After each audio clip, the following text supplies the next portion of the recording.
ਸਰਦਾਰ ਵਰਿਆਮ ਸਿੰਘ ਸੰਧੂ ਦੀ ਕਹਾਣੀ ਦੁਖਾਂਤ ਦਾ ਸਫ਼ਰ। ਨਰਸ ਪਿਤਾ ਜੀ ਨੂੰ ਇੰਜੈਕਸ਼ਨ ਦੇ ਕੇ ਮੱਥਾ ਘੁੱਟੀ ਬੁੜ-ਬੁੜ ਕਰਦੀ ਤੁਰ ਗਈ ਹੈ। ਮੈਂ ਗਲੂਕੋਜ਼ ਦਿੱਤੇ ਜਾਣ ਵਾਲੀ ਸੂਈ ਨੂੰ ਠੀਕ ਕਰਕੇ ਗੁੰਮ-ਸੁੰਮ ਬੈਠ ਜਾਂਦਾ ਹਾਂ। ਪਿਛਲੇ 5-6 ਦਿਨਾਂ ਵਿੱਚ ਚਿੰਤਾ ਤੇ ਠੰਡ ਤੇ ਵਾਪਰ ਜਾਣ ਵਾਲੀ ਦੁਖਦਾਈ ਹੋਣੀ ਨੇ ਮੇਰੇ ਚਿਹਰੇ ਦਾ ਰੰਗ ਪੀ ਲਿਆ ਹੈ। ਪਿਤਾ ਜੀ ਬੇਸੁਰਤ ਛੱਤ ਵੱਲ ਅੱਖਾਂ ਕੀਤੀ ਉੱਚੀ ਸਾਹ ਲੈ ਰਹੇ ਹਨ। ਉਹਨਾਂ ਦੀ ਛਾਤੀ ਵਿੱਚ ਰੜਕਦੀ ਬਲਗਮ ਦਾ ਖਿਆਲ ਮੇਰੇ ਜ਼ਿਹਨ ਵਿੱਚ ਰੜਕਦਾ ਹੈ। ਸਵੇਰ ਦਾ 3 ਵਾਰ ਨਰਸਾਂ ਨੂੰ ਤੇ ਡਾਕਟਰ ਨੂੰ ਬਲਗਮ ਕੱਢ ਦੇਣ ਲਈ ਬੇਨਤੀ ਕਰ ਚੁੱਕਾ ਹਾਂ। ਮੇਰਾ ਖਿਆਲ ਸੀ ਖਬਰੇ ਇੰਝ ਹੀ ਉਹਨਾਂ ਨੂੰ ਸਾਹ ਕੁਝ ਸੌਖਾ ਆਏਗਾ, ਪਰ ਲੱਗਦੀ ਵਾਹੀ ਇਸ ਨਿਜ਼ਾਮ ਵਿੱਚ ਕਿਸੇ ਨੂੰ ਸੌਖਾ ਸਾਹ ਲੈਣ ਹੀ ਕਿੱਥੇ ਦਿੱਤਾ ਜਾਂਦਾ ਹੈ। ਆਖਰ ਇੱਕ ਡਾਕਟਰ ਮਸ਼ੀਨ ਜਿਹੀ ਫਿੱਟ ਕਰਕੇ ਨੱਕ ਵਿੱਚ ਰਬੜ ਦੀ ਨਾਲੀ ਪਾਉਣ ਹੀ ਲੱਗਾ ਸੀ ਕਿ ਕੈਨਕਾਂ ਵਾਲੇ ਸੂਟਡ ਬੂਟਡ ਸੱਜਣ ਨੇ ਡਾਕਟਰ ਦਾ ਮੋਢਾ ਆਣ ਥਪਥਪਾਇਆ। ਹੈਲੋ ਡਾਕਟਰ ਵਰਮਾ, ਰਤਾ ਇੱਧਰ ਆਣਾ। ਉਹ ਬੈੱਡ ਨੰਬਰ 6 ਆਪਣਾ ਰਿਸ਼ਤੇਦਾਰ ਹੈ ਖਾਸ। ਉਹ ਸੱਜਣ ਡਾਕਟਰ ਦਾ ਮੋਢਾ ਥਪਥਪਾਉਂਦਾ ਮੇਰੀ ਆਵਾਜ਼ ਥਪਥਪਾ ਕੇ ਸੁਆ ਗਿਆ ਹੈ। ਸਾਹ ਠੀਕ ਨਹੀਂ ਹੋਇਆ?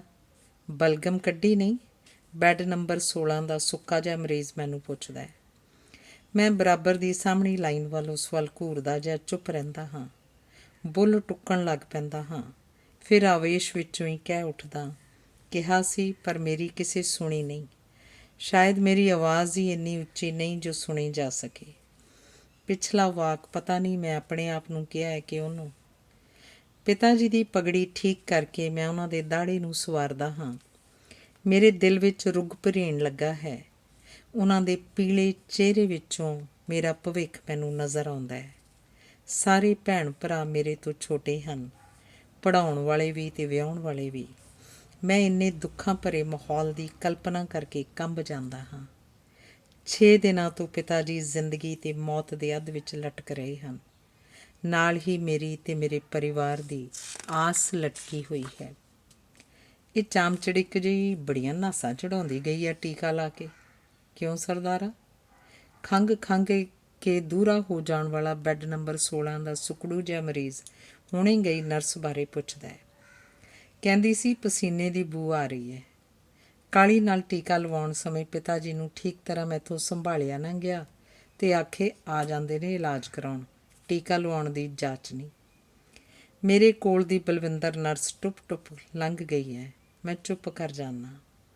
ਇਹ ਨਰਸ ਮੈਨੂੰ ਪਿਆਰੀ ਜਿਹੀ ਲੱਗਦੀ ਹੈ। ਇਹਦੀਆਂ ਅੱਖਾਂ ਮੇਰੀ ਮਹਿਬੂਬਾ ਦੀਆਂ ਅੱਖਾਂ ਨਾਲ ਸਗਵੀਆਂ ਮੇਲ ਖਾਂਦੀਆਂ ਹਨ। ਕਿੱਡੀ ਅਜੀਬ ਗੱਲ ਹੈ, ਜੇ ਕੋਈ ਮੇਰੀ ਸੋਚ ਜਾਣ ਲਵੇ ਤਾਂ ਕੀ ਆਖੇ। ਪਿਤਾ ਮਰਗ ਦੇ ਬਿਸਤਰੇ 'ਤੇ ਪਿਆ ਅਤੇ ਇਹ ਨਰਸ ਦੇ ਚਿਹਰੇ 'ਚੋਂ ਮਹਿਬੂਬਾ ਲੱਭਦਾ ਪਿਆ। ਸ਼ਾਬਾਸ਼। ਅਜਿਹੀ ਅਵਸਥਾ ਵਿੱਚ ਸੋਚ ਆਉਂਦੀ ਹੈ ਕਿ ਮੇਰੀ ਮਹਿਬੂਬਾ ਹੀ ਕੋਲ ਹੁੰਦੀ ਅਤੇ ਹੌਸਲਾ ਦਿੰਦੀ, ਢਹਿੰਦੇ ਮਨ ਨੂੰ ਧੀਰ ਬੰਧਾਉਂਦੀ। ਪਰ ਉਹ ਤਾਂ ਕਿਧਰੇ ਆਪਣੇ ਪਤੀ ਦੀ ਬੁੱਕਲ ਨਿੱਘੀ ਕਰ ਰਹੀ ਹੋਏਗੀ ਜਾਂ ਕਿਸੇ ਬੱਚੇ ਨੂੰ ਦੁੱਧ ਚੁੰਘਾ ਰਹੀ ਹੋਏਗੀ। ਬੱਚੇ ਨੂੰ ਦੁੱਧ ਚੁੰਘਾਉਣ ਵਾਲੀ ਗੱਲ ਤੋਂ ਮੈਨੂੰ ਸਹਿਜੇ ਹੀ ਹਾਸਾ ਆ ਜਾਂਦਾ ਹੈ। ਹਰ ਕੁੜੀ ਵਿਆਹੀ ਜਾਣ ਵੇਲੇ ਮਹਿਬੂਬ ਨੂੰ ਕਹਿੰਦੀ ਹੈ, ਮੈਂ ਤੇਰੇ ਬਾਝੋਂ ਮਰ ਜਾਵਾਂਗੀ, ਤੂੰ ਮੇਰੇ ਸੁਪਨਿਆਂ 'ਚੋਂ ਉਮਰ ਭਰ ਨਹੀਂ ਜਾਏਗਾ।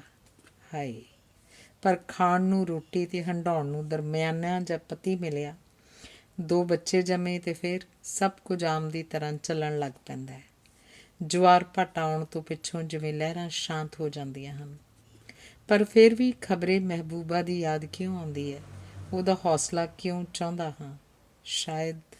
ਸ਼ਾਇਦ ਮੈਂ ਜਿਹੜੇ ਦੋਸਤ ਨੂੰ ਪਿਤਾ ਜੀ ਦੀ ਗੰਭੀਰ ਹਾਲਤ ਹੋਣ ਕਰਕੇ ਭੂਆ ਜੀ ਨੂੰ ਸੱਦਣ ਭੇਜਿਆ ਸੀ, ਉਹ ਭੂਆ ਜੀ ਨੂੰ ਲੈ ਕੇ ਆ ਗਿਆ ਹੈ। ਭੂਆ ਬੇਹੋਸ਼ ਪਿਤਾ ਜੀ ਦੇ ਮੱਥੇ 'ਤੇ ਹੱਥ ਫੇਰੀ ਜਾ ਰਹੀ ਹੈ। ਆਪਣੇ ਆਪ ਵਿੱਚ ਆਤਮਘਾਤ ਕਰਕੇ ਵਿਰੜੇ ਕਰ ਰਹੀ ਹੈ। ਵੀਰ ਵੇ, ਤੂੰ ਤਾਂ ਆਂਦਾ ਸੀ ਠੰਡ ਤੋਂ ਬਚ ਕੇ ਰਿਹਾ ਕਰਾਂ, ਮੈਨੂੰ ਕੁਝ ਨਾ ਹੋ ਜਾਏ। ਵੀਰ ਮੇਰਿਆ, ਮੈਨੂੰ ਤਾਂ ਕੁਝ ਨਹੀਂ ਹੋਇਆ, ਮੈਂ ਤਾਂ ਰਾਜੀ ਬਾਜੀ ਹਾਂ। ਤੈਨੂੰ ਕੀ ਹੋ ਗਿਆ ਮੇਰਿਆ ਮਾਂ ਜਾਇਆ ਲਾਲ ਵੀਰਾ? ਉਹ ਪਿਤਾ ਜੀ ਦੇ ਸਿਰਹਾਣੇ ਬੈਠ ਕੇ ਦੁਖੀ ਹੋ ਰਹੀ ਹੈ। ਉਹਨਾਂ ਨੂੰ ਬੁਲਾਉਣ ਦੀ ਕੋਸ਼ਿਸ਼ ਕਰ ਰਹੀ ਹੈ। ਮੈਂ ਆਪਣੇ ਹੋਂਠ ਦੰਦਾਂ ਹੇਠਾਂ ਘੁੱਟ ਕੇ ਰੱਖ ਰਿਹਾ, ਪਰ ਅੱਥਰੂ ਨਹੀਂ ਘੁੱਟੇ ਜਾ ਸਕਦੇ। ਅੱਖਾਂ ਛਲਕ ਪੈਂਦੀਆਂ ਹਨ। ਭੂਆ ਜੀ ਨਾ ਰੋ, ਤੁਸੀਂ ਤਾਂ ਸਾਨੂੰ ਹੌਸਲਾ ਦੇਣਾ ਹੈ, ਤੇ ਸਗੋਂ ਤੁਸੀਂ ਮੈਂ ਉਹਨਾਂ ਦਾ ਮੋਢਾ ਫੜ ਕੇ ਢਾਰਸ ਬਣਾਉਂਦਾ ਹਾਂ। ਚਲੋ ਜੀ ਚਲੋ, ਇੱਥੇ ਇੰਨਾ ਚਿਰ ਨਹੀਂ ਕਿਸੇ ਨੂੰ ਅੰਦਰ ਖੜ੍ਹਨ ਦਿੱਤਾ ਜਾਂਦਾ। ਵਗ ਜਾ ਮਾਂ, ਉੱਠਦਾ। ਇੱਕ ਜਮਾਦਾਰ ਜਿਹਾ ਭੂਆ ਦੇ ਰੂਹ ਛਾਂਟੀ ਜਾਂਦਾ ਹੈ। ਉਹ ਤਰਲਿਆਂ ਭਰੀਆਂ ਅੱਖਾਂ ਨਾਲ ਪਿਛਾਂ ਭੌਂ ਕੇ ਪਿਤਾ ਜੀ ਵੱਲ ਵੇਖਦੀ ਬਾਹਰ ਤੁਰ ਜਾਂਦੀ ਹੈ। ਮੈਂ ਬੁੜ ਕਰਦੇ ਜਮਾਦਾਰ ਵੱਲ ਵੇਖੀ ਜਾਂਦਾ। ਸਰਦਾਰ ਜੀ, ਡਾਕਟਰ ਆਏ ਤੇ ਸਾਨੂੰ ਗੁੱਸੇ ਹੁੰਦਾ ਹੈ। ਆਹੋ ਤੇ ਉਹ ਪਰੇ ਨੂੰ ਤੁਰ ਜਾਂਦਾ ਹੈ। ਮੈਂ ਇਹਦੇ ਬਾਰੇ ਸੋਚਣ ਲੱਗ ਪੈਂਦਾ। ਇਹੋ ਹੀ ਸਵੇਰੇ ਬਾਹਰ ਕਹਿੰਦਾ ਪਿਆ ਸੀ, ਰਾਤ ਦੀ ਡਿਊਟੀ ਸਾਡੇ ਲਈ ਚੰਗੀ ਰਹਿੰਦੀ ਹੈ, 1-2 ਰੁਪਏ ਬਣ ਜਾਂਦੇ ਨੇ। ਉਂਝ ਜੀ ਨਿਰੀ ਤਨਖਾਹ ਨਾਲ ਗੁਜ਼ਾਰਾ ਕਿੱਥੇ ਹੁੰਦਾ, ਤੇ ਮੈਨੂੰ ਉਸ 'ਤੇ ਗੁੱਸਾ ਨਹੀਂ, ਤਰਸ ਜਿਹਾ ਆ ਜਾਂਦਾ ਹੈ। ਮੇਰਾ ਦੋਸਤ ਪਿਤਾ ਜੀ ਦੇ ਸਿਰਹਾਣੇ ਸਟੂਲ 'ਤੇ ਬੈਠ ਜਾਂਦਾ ਹੈ। ਮੈਂ ਉੱਠ ਕੇ ਬੈੱਡ ਨੰਬਰ 16 ਦੀ ਪੁਆਂਦੀ ਜਾ ਬੈਠਦਾ ਹਾਂ। ਜਿਸ ਦਿਨ ਦਾ ਮੈਂ ਪਿਤਾ ਜੀ ਨੂੰ ਇੱਥੇ ਲੈ ਕੇ ਆਇਆ ਹਾਂ, ਉਸ ਦਿਨ ਦੀ ਉਹਦੀ ਮੇਰੇ ਨਾਲ ਸਾਂਝ ਜਿਹੀ ਪੈ ਗਈ ਹੈ। ਉਂਝ ਵੀ ਹਸਾਉਣੇ ਸੁਭਾਅ ਦਾ ਹੈ, 2 ਹੇਠਲੀਆਂ ਉਤਲੀਆਂ ਮਾਰ ਕੇ ਦਿਲ ਲਾਈ ਰੱਖਦਾ ਹੈ। ਵੇਖੋ ਮਹਾਰਾਜ ਦੀ ਮਰਜ਼ੀ, ਕੀ ਪਤਾ ਚੰਗੇ ਪਾਸੇ ਮੋੜਾ ਪੈ ਜਾਏ, ਉਹ ਮੈਨੂੰ ਹਮਦਰਦੀ ਵਜੋਂ ਆਖਦਾ ਹੈ। ਵੇਖੋ, ਮੈਂ ਨਿਸ਼ਚੇ ਜਿਹੇ ਵਿੱਚ ਸਿਰ ਹਿਲਾ ਛੱਡਦਾ ਹਾਂ। ਹਲਾ, ਕੀ ਕਹਿੰਦੀ ਸੀ, ਬੋ ਆਉਂਦੀ ਹੈ? ਉਹ ਫਿਰ ਨਰਸ ਬਾਰੇ ਗੱਲ ਛੇੜ ਲੈਂਦਾ ਹੈ। ਉਹਦੇ ਮੱਥੇ ਦੀਆਂ ਨਾੜਾਂ ਭਖ ਉੱਠਦੀਆਂ ਹਨ। ਮੈਂ ਹੈਰਾਨ ਹੋਇਆ ਉਹਦੇ ਚਿਹਰੇ ਵੱਲ ਤੱਕਦਾ ਹਾਂ। ਉਹ ਖੰਘਣ ਲੱਗਦਾ ਹੈ। ਖੰਘਦਿਆਂ ਉਹਦਾ ਸਿਰ ਗੋਡਿਆਂ 'ਚ ਜਾ ਵੜਦਾ ਹੈ। ਇਹਨਾਂ ਨੂੰ ਕਿਸੇ ਨਾਲ ਕੀ ਜੀ? ਵੇਖ ਕੀਕੂ ਠਿੱਚਾਂ ਵੱਢਣ ਡਏ ਆ ਰਲ ਕੇ। ਇਹ ਜਿਹੜੀ ਗਈ ਸੀ ਨਾ ਤੇਰੇ ਕੋਲ ਦੀ ਲੰਘ ਕੇ, ਕੀ ਨਾਂ ਇਹਦਾ? ਬਲਵਿੰਦਰ, ਮੋਟੀਆਂ ਅੱਖਾਂ ਵਾਲੀ। ਇਹਦੇ ਕਚਰੀ ਜਿਹੀ ਤੇ ਆ ਸਾਰੇ ਨਿੱਕੇ ਡਾਕਟਰ ਲੱਟੂ ਹੋਏ ਫਿਰਦੇ ਈ। ਉਹ ਵੇਖ ਜਿਹੜੀ ਕੋਟ ਪਾਉਣ ਡਈ, ਵੇਖ ਵੇਖ। 2-3 ਡਾਕਟਰ ਤੇ 2-3 ਨਰਸਾਂ ਇਕੱਠੇ ਹੀ ਹੀਟਰ ਸੇਕ ਰਹੇ ਹਨ। ਮੈਂ ਉਹਨਾਂ ਵੱਲ ਤੱਕਦਾ ਹਾਂ। ਮੇਰੀ ਮਹਿਬੂਬਾ ਦੀਆਂ ਅੱਖਾਂ ਵਾਲੀ ਕੁੜੀ ਬਲਵਿੰਦਰ ਚਮਗਿੱਦੜ ਮੂੰਹੇ ਡਾਕਟਰ ਦਾ ਕੋਟ ਪਾ ਰਹੀ ਹੈ। ਬਾਕੀ ਸਾਰੇ ਅਰਥਹੀਨ ਦੰਦੀਆਂ ਕੱਢ ਰਹੇ ਹਨ। ਧੁੰਦ ਵਿੱਚ ਵੇਖਣ ਵਾਲੇ ਵਾਂਗ ਤੱਕਦਾ ਉਹ ਚਮਗਿੱਦੜ ਮੂੰਹਾਂ ਡਾਕਟਰ ਕੋਟ ਬਾਹਾਂ ਤੋਂ, ਮੋਢਿਆਂ ਤੋਂ, ਪਿੱਠ ਤੋਂ ਘੁੱਟ ਕੇ ਠੀਕ ਕਰ ਰਿਹਾ ਹੈ। ਪਤਾ ਨਹੀਂ ਕੋਟ ਠੀਕ ਕਰ ਰਿਹਾ ਹੈ ਕਿ ਆਪਣੇ ਆਪ ਨੂੰ ਠੀਕ ਕਰ ਰਿਹਾ ਹੈ। ਹੱਸਦੀ ਹੋਈ ਬਲਵਿੰਦਰ ਕੋਟ ਉਤਾਰ ਦਿੰਦੀ ਹੈ। ਉਹ ਸਾਰੇ ਮੂੰਗਫਲੀ ਦੀਆਂ ਗੰਢੀਆਂ ਖਾਣ ਵਿੱਚ ਰੁੱਝ ਜਾਂਦੇ ਹਨ, ਖੁਸ਼, ਗੱਪੀਆਂ ਵਿੱਚ ਮਗਨ। ਕਿਸੇ ਮਰੀਜ਼ ਦਾ ਵਾਰਸ ਜਾ ਕੇ ਡਾਕਟਰ ਨੂੰ ਆਪਣੇ ਮਰੀਜ਼ ਦੀ ਸਾਹ ਦੀ ਤੰਗੀ ਨੂੰ ਦੂਰ ਕਰਨ ਲਈ ਛੇਤੀ ਆਕਸੀਜਨ ਦਾ ਸਿਲੰਡਰ ਲਾਉਣ ਦੀ ਬਿਨ੍ਹੀ ਕਰਦਾ ਹੈ। ਮਧਰਾ ਜਿਹਾ ਲੰਮੀ ਮੁੱਛਾਂ ਵਾਲਾ ਡਾਕਟਰ ਨੂੰ 5 ਮਿੰਟ ਠਹਿਰਨ ਲਈ ਕਹਿੰਦਾ ਹੈ। 5 ਮਿੰਟ ਬੁੜਬੁੜਾਉਂਦਾ ਉਹ ਵਿਅਕਤੀ ਵਾਪਸ ਮੁੜ ਰਿਹਾ ਹੈ। 5 ਮਿੰਟ? ਮੈਂ ਸੋਚਦਾ ਕੱਲ੍ਹ ਰਾਤ ਇਸ ਵਾਰਡ ਦੇ ਅਖੀਰ 'ਤੇ ਇੱਕ ਔਰਤ ਦੀ ਹਾਲਤ ਖਰਾਬ ਹੋਈ। ਡਾਕਟਰ ਨੂੰ ਵੇਖਣ ਲਈ ਉਹਦਾ ਵਾਰਸ ਆਇਆ ਤੇ ਡਾਕਟਰ ਪਤਾ ਨਹੀਂ ਕਿੱਥੇ ਸੀ, ਤੇ 10 ਮਿੰਟ ਬਾਅਦ ਡਾਕਟਰ ਆਇਆ ਸੀ, ਪਰ ਉਹ ਤੋਂ 5 ਮਿੰਟ ਪਹਿਲਾਂ ਉਹ ਔਰਤ ਮਰ ਚੁੱਕੀ ਸੀ। ਮੇਰਾ ਦਿਲ ਕਰਦਾ ਹੈ ਕਿ ਮੈਂ ਦੌੜ ਕੇ ਜਾਵਾਂ ਤੇ ਉਹਨਾਂ ਦੇ ਹੱਥਾਂ 'ਚੋਂ ਮੂੰਗਫਲੀ ਖੋਹ ਕੇ ਉਹਨਾਂ ਦੇ ਮੂੰਹ 'ਤੇ ਮਾਰਾਂ ਤੇ ਉੱਚੀ ਹੱਸਾਂ, ਪਰ ਮੇਰੀ ਥਾਂ 'ਤੇ ਉਹ ਉੱਚੀ ਹੱਸਣ ਲੱਗ ਪਏ ਹਨ, ਜਿਵੇਂ ਉਹਨਾਂ ਨੂੰ ਮੇਰੀ ਗੱਲ ਦਾ ਪਤਾ ਲੱਗ ਗਿਆ ਹੋਵੇ। ਉਹਨਾਂ ਦੇ ਸਿਰ ਉੱਤੇ ਗੁਰੂ ਨਾਨਕ ਦੇਵ ਜੀ ਦੀ ਸਮਾਧੀ 'ਚ ਲੀਨ ਤਸਵੀਰ ਟੰਗੀ ਹੋਈ ਹੈ। ਗੁਰੂ ਨਾਨਕ ਦੀਆਂ ਅੱਖਾਂ ਮੀਠੀਆਂ ਹੋਈਆਂ ਹਨ।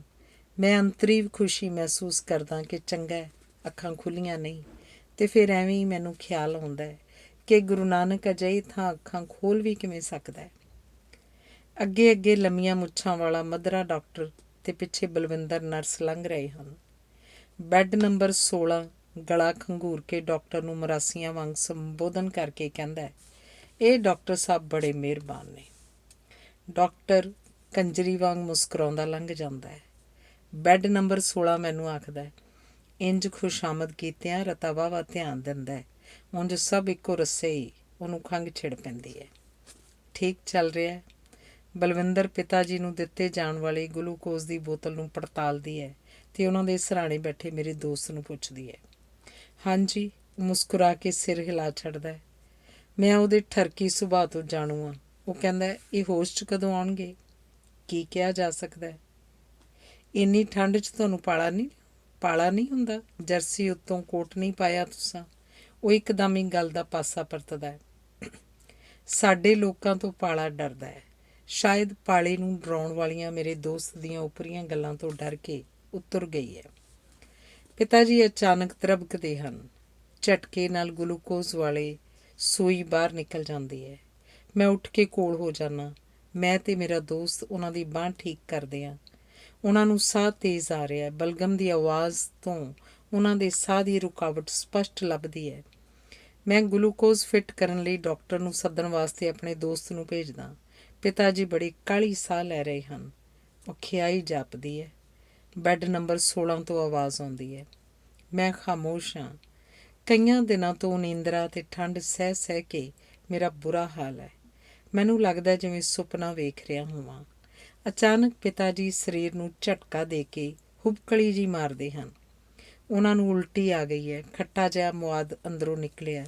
ਉਲਟੀਆਂ ਆਉਂਦਿਆਂ ਹੀ ਖੂਨ ਦੀਆਂ 2-4 ਬੂੰਦਾਂ ਨਾਸਾਂ 'ਚੋਂ ਘਿਰੀਆਂ ਹਨ ਅਤੇ ਉਹਨਾਂ ਦੀ ਧੌਣ ਇੱਕ ਪਾਸੇ ਝੁਕ ਗਈ ਹੈ, ਜਿਵੇਂ ਇੰਨੇ ਦਿਨਾਂ ਤੋਂ ਮੌਤ ਨਾਲ ਲੜਦਿਆਂ ਲੜਦਿਆਂ ਨੇ ਹਾਰ ਕੇ ਆਪਣਾ ਸਿਰ ਝੁਕਾ ਦਿੱਤਾ ਹੋਵੇ।